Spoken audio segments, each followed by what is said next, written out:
morning, YouTube. This is Chuck, and as you can see, I'm driving the van this morning. I dug it out. I got to take it over to the tire shop, and they're going to rebalance the front tires for me. Last time on that trip up to Coyote Camp, I noticed that over 60 mile an hour or so, it had a pretty significant vibration. I think it's just an out of balance tire. And the tire shop I'm going to, I've been dealing with for years, and I bought a lot of stuff from them. And they offer free balance, rotation, and tire flat repair as a part of their deal. So we're going to head over there and get that done. And I've got another video in the works for you that I'm putting together in my head right now, based on a comment from my Firefighter Story from yesterday. So we'll be back with you here in just a little bit. And let me see, anyway, I'll keep you going here until I make this turn so I don't aim you into the sun. It's about 8 o'clock in the morning. I got to turn right up here.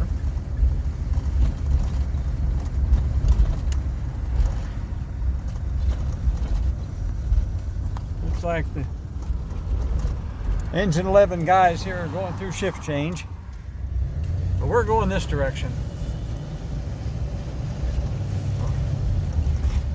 Tell you a little funny thing about this senior apartments building right there. It's right across the street from the station, but let me spin back around again. They have an elevator in there, and their elevator emergency button is located where if somebody falls, they can reach up and get it and hit it to say there's an emergency. Well, the problem is it's at the right height. When somebody's walking in there with a bunch of grocery bags or something, it's too easy to bump it, and they get quite a few emergency calls over there for elevator emergencies that turn out to be, when they get over there, there's nothing going on because somebody just accidentally bumped the button. Well, here I am at the tire shop, and I will be back with you here in a little bit.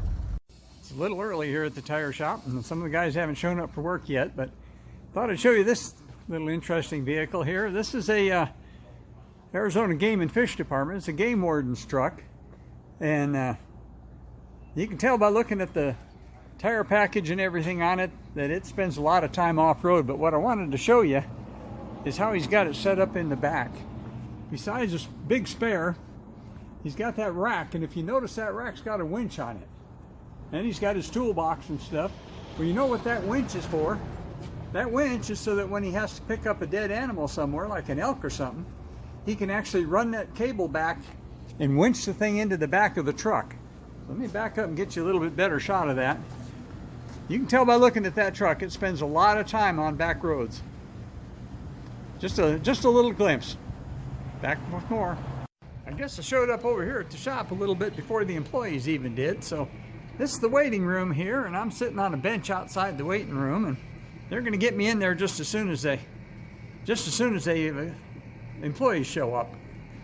But while I'm here, let me tell you the story I originally planned to tell you. And yesterday I put up the Firefighter Story video about that little yellow Chevy SSR, and a lady named Janet commented that her late husband had a 1956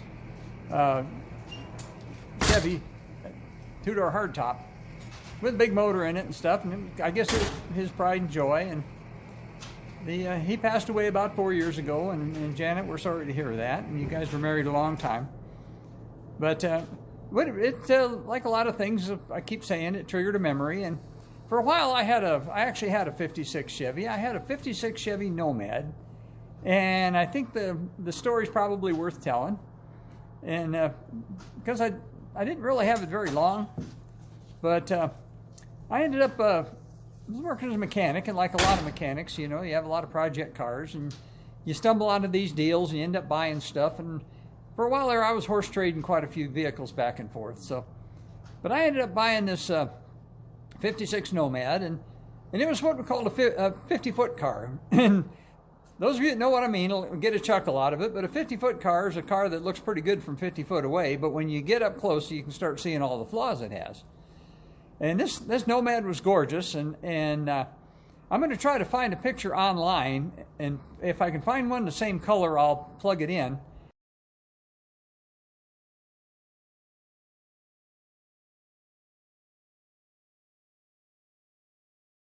But this one here was kind of a root beer brown and a cream color, and the thing was absolutely beautiful.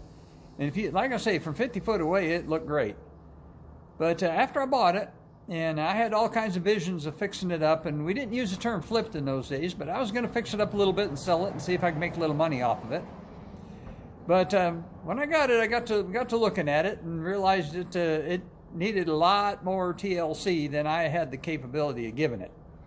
And the best way to describe it, I guess, was that from the firewall back, it was in pretty good shape. And the interior wasn't even too bad. And this was back in the early 70s. And but boy, once you got from the firewall forward, I don't think I've ever seen a car before or since that was any more wore out than that thing was.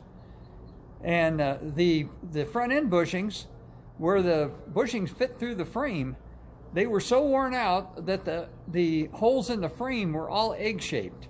So you couldn't even put bushings in it. You would have had to drill that whole thing out and re-weld it all. And a huge restoration project. Probably would have been simpler just to pull the body off the frame and do it that way. But anyway, that was kind of beyond the scope of what I could do at the time. I didn't have enough shop and to do that. Technical expertise, I could have probably figured that out, but I didn't have enough shop to do it. So I started looking at alternatives of how I could do some stuff different. Well, I came up with a kind of a weird plan. I've always been interested in fringy stuff and automotive stuff, and so I thought, well, this front end, it can't be rebuilt. It's just too bad. So let's look at an alternative. Well, for a while there, I was going to buy a Chevy pickup, four-wheel drive one. I was going to pull the axles and everything out from under it, and I was going to convert that Nomad to a four-wheel drive. Well, looking at it now, that would have really been a travesty. Would it have been interesting? Yeah, it would have been. Would it have been a cool project? Yeah, probably would have been. But even that was stretching. I didn't really have shop enough to do that right. But I actually considered that for a while, and I kind of looked around for a truck. But I finally came to my senses and realized that it would be a shame to mess up a Nomad like that.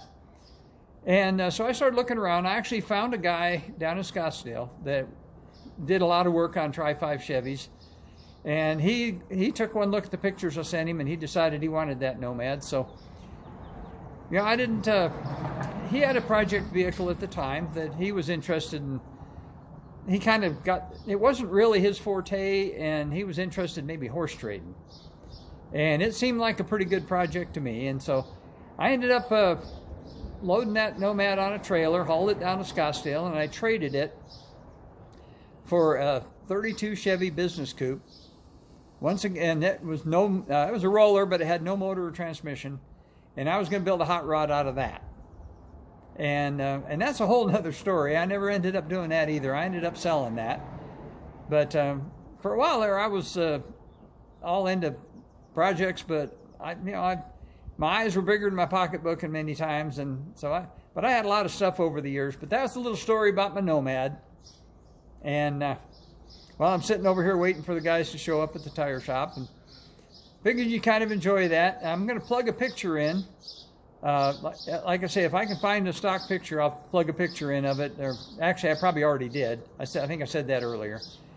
So to keep from repeating myself, I guess I'll just tell you as I always do: take care of each other and love each other. And it's a nice, quiet morning over here at the tire shop. They're supposed to open up at 8. It is slightly after 8, so I guess the guys that work here are being fashionably late.